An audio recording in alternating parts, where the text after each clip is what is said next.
Hi, everybody. So today I'm going to talk about the 10 records that I listened to most in 2020. I don't know if they're, from an analytics standpoint, actually the ones I listened to most. These are the records that I sort of spun on vinyl and also listened to digitally. Sorry, I always forget to put this computer to sleep so the glare doesn't bother me. But these are the ones that at year's end I sort of reflected on and had spent a lot of time with. They're not, I already did my top 10 records of the year. I love top 10 lists, very high fidelity. But these are the ones that I sort of went back to, and these are records that were released at any time. And then, as always, close with a record I wish more of you knew about. So to start is the -5 record, Down with Wilco. If any of you are watching Jeff Tweedy's Instagram live shows, I actually have stopped watching them, not for any reason. They've done like over 100, and I saw a lot of them, and I think they're great, but I'm trying to spend that hour doing other stuff now, which is typically listening to music, or I've been reading a lot, which has been very satisfying to get back into that habit. Even it sounds very pretentious, I know. But at one point, Jeff mentioned this record and said something to the effect of, it's one of the records he's most proud of that like most people don't talk about. And I could not agree more. Since this record came out in, looks like it's 2003, it's just a great record. It's Wilco backing Scott McCaughey, who, as most people, those who know him, he was the 5th member of REM for a time, and he has a number of projects, but the -5 is the one that he's released the most material on. It's a gatefold record, and it's just a superb collection. The Days of Wine and Booze, Retrieval of You, that's not the way it's done. The Town That Lost Its Groove Supply, they played that on a late night show. It was so great. Tweedy was kind of in the back. Scott McCaughey was front and center as he's the singer. The Old Plantation, Dear Employer. I just can't recommend this record enough. It was put out on Yep Rock. I can't believe it's 17 years old. But the -5 Down with Wilco. Stream it or try to find it on vinyl. Maybe Yep Rock still has it. I don't think you'll be disappointed. It's a great sort of pop rock record. This one will come as no surprise. Probably the record that I listened to most this year. The Justin Townes Earle record, Harlem River Blues, came out in, I think it was 2010. Yep, on Bloodshot. This is his best record. We obviously lost Justin Townes Earle this year, which I would have to say in my lifetime, probably the hardest loss of an artist. Definitely as a musician. I don't know. I feel very fortunate that most of my heroes, my musical heroes, are still around. From Springsteen to the guys from Uncle Tupelo that I always talk about, Jayhawks, Dylan, Keith and Mick, Paul McCartney. But we lost Justin Townes Earle at a very young age, 38, and I was a huge fan of this and Midnight at the Movies, which were only a couple years apart, are great records. But this is superb. This is his best record. And I'm excited, or sort of, it's heartwarming to hear that Steve Earle is doing a record of covers. I think it's called JT. I've pre-ordered it. the first one I heard, I think the first track he's released is Harlem River Blues, and it sounds fantastic. So if you don't know this record, I highly recommend you check it out. I think it's harder to find on vinyl now, but it's on all the streaming services. This one came as a bit of a surprise. This came out in 1996. This is the Wallflowers record, Bringing Down the Horse. For some reason, started listening to it again. It's obviously Jakob Dylan's. This is the biggest record he put out. I think in some of my downtime, I watched the video for One Headlight, which I think is one of the greatest music videos ever made. And then I went back and was listening to 6th Avenue Heartache, Three Marlenas, and I just remembered how much I loved this record. It came out my last year of college, and I remember driving around Boston listening to this a lot. So it looks like it was reissued 20 years after its release in 2016 on Interscope.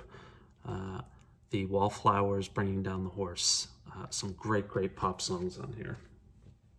And then just given this sort of state of politics in the world, there were some records that I turned to sort of, what is this? Scratch that itch, I guess. The first is a record that I think is really underrated, Bruce Springsteen's We Shall Overcome, his collection of Pete Seeger songs. Just very, very underrated. Came out, I don't know, 10-ish years ago. And just a huge band. And almost all these songs are great. Old Dan Tucker, Jesse James, We Shall Overcome, which is certainly relevant to the times. John Henry, Jacob's Ladder. I love this record. Bruce Springsteen, We Shall Overcome, the Seeger Sessions. Another sort of trend for me this year was getting back into early hip-hop. And some of that came via listening to the latest Run the Jewels record, which I love. But I've been listening to a lot of hip-hop when I go on runs, which probably much to your surprise is more often than it probably looks. I'll be going on a run this afternoon, and I've been playing a hip-hop collection from the 80s that I love. And this is the hip-hop band that I think got me started. This is the record that I really fell in love with, Eric B. and Rakim's Paid in Full. Came out in 1987. I found this on vinyl in a record store in San Francisco a couple of years ago. This is just a tremendous record. One of my favorite hip-hop acts. This and Follow the Leader, two records that I absolutely love, and I listened to this a ton this year. So check that out. Next, back into politics. Sorry, the dog's scurrying around, just making sure he doesn't need to go out. I think he's okay. This record, the Sun Volt, this is the record that they made when they reformed in the early to mid 2000s. Okemah and the Melody of Riot, a great political record. A lot of this, I think, is in response to the Bush presidency. Jet Pilot, I think, is written about George Bush. But a very underrated Jay Farrar record. One of his best, very guitar charged, very sort of Neil Young and Crazy Horse, and is one of the records that I turned to this year to sort of give me some energy given everything that's going on. Next, one of the best sounding records I own, the Gillian Welch record, The Harrow and the Harvest. Akone, I think that's how you pronounce it, or Akone Records, Gillian Welch's own label. They've been sort of slowly putting out her records on vinyl. They put out Soul Journey. I think Soul Journey was first. Maybe this is first, I don't know. I'm hoping that the rest of her records come out on vinyl. She did release a collection this year. The dog is, I just bought my dog a new toy, and he's playing with it right now. So we'll see if it stops. If not, I'll go grab it. I bought it for him yesterday. He really loves it. So just a tremendous, and the sound of these records, I don't know where they get them pressed, but they just sound tremendous. I listened to this 2 nights ago, and what a record. Next, a band that I talk about all the time, and a record I talk about all the time, the Big Star record, #1 record. I have 3 copies of this, I think. 1 was just reissued. I think this is the reissue. This may be the original.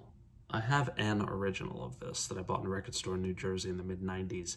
I think I've talked about it on this in a video before. I think I bought it for $7 and it's worth $300-400 or something now. But to me, the greatest band that never made it. It's great to see a lot of their records getting reissues. They are deserving. I hope they keep pumping out more of them. But #1 record, Chris Bell.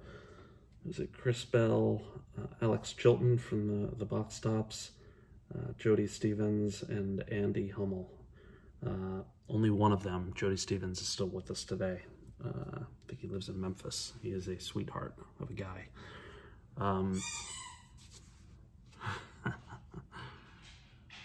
Hey, Bennett. I don't think I've ever said his name. My dog's name is Bennett. He's named after Jay Bennett from Wilco. Come here, buddy. Come here. He's sort of just trotting around now. Next, John Prine's self-titled. Just an unbelievable record. I will be the first to admit that I did not know John Prine's music all that well until he got sick. And a lot of my friends started to talk about how much they loved him, and I have now gone very deep. I got the Record Store Day collection, the Record Store Day box set.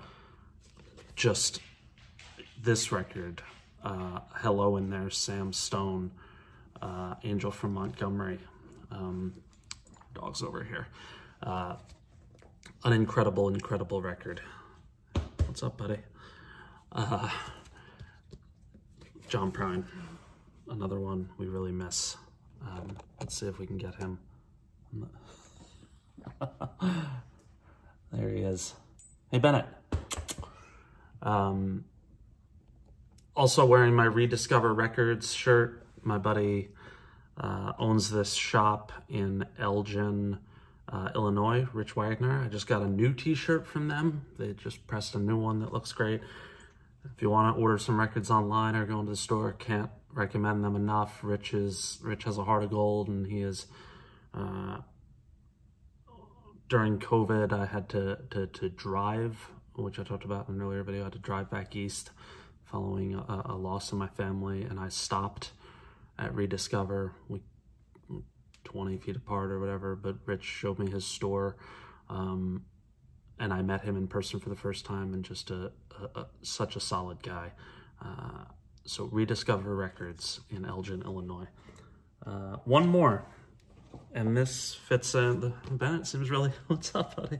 He seems really into it today. Hi, you wanna go for a walk? I'll go for a walk after this. I am getting into jazz. I'm now throwing in, or whatever the reverse of throwing in the towel is. I'm in, and it's largely, I just got a new receiver.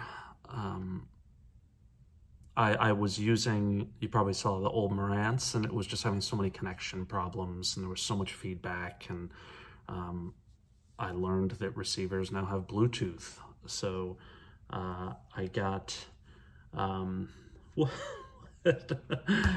he's really in the mood to hang out.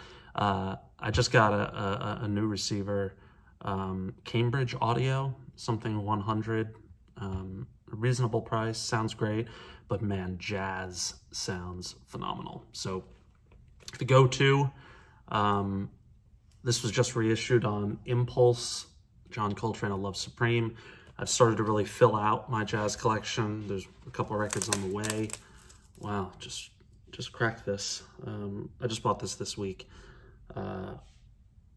And I'm starting to get it. It's taken me 10, 15 years. But what a record. And I would imagine that over the course of the next 6-12 months, if I keep doing these videos, you're going to see more and more talk of jazz, which I'm glad that I have put in the time. Finally, a record I wish more people knew about. This came out in 2001 and was reissued on vinyl in 2018. It's by the great Scott Miller, one of my favorite songwriters ever.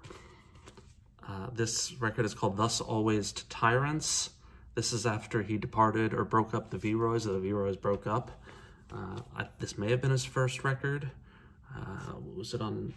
I can't remember who initially put it out. I thought New West Records, but that may be incorrect. But some great tracks on this. Across the Line, I Made a Mess of This Town, Yes I Won't. Well, I played that song a million times when this record came out. And one of the most beautiful songs I've ever heard is The Room on the Cross for Me. And then another track called Dear Sarah. Just Scott Miller is such a talent and such a great songwriter. I think he lives in Virginia on his parents' farm. I think he runs the farm now, so he's sort of a singer-songwriter and a farmer. Pretty cool. Scott Miller, Thus Always to Tyrants. Give it a listen. Look for it on vinyl. Looks like Faye Recordings put it out in 2018. One of my favorites. And I hung out with Scott Miller at the Lakeside Lounge in New York, my friend Eric Amble's bar in the 90s, and what a cool, fun guy, and just a tremendous talent. Check out Scott Miller and the V-Roys. That's it. It's good to check back in. Hope you're all doing okay. Hopefully 2021, it will be a better year. And I'll talk to you all soon. Take care.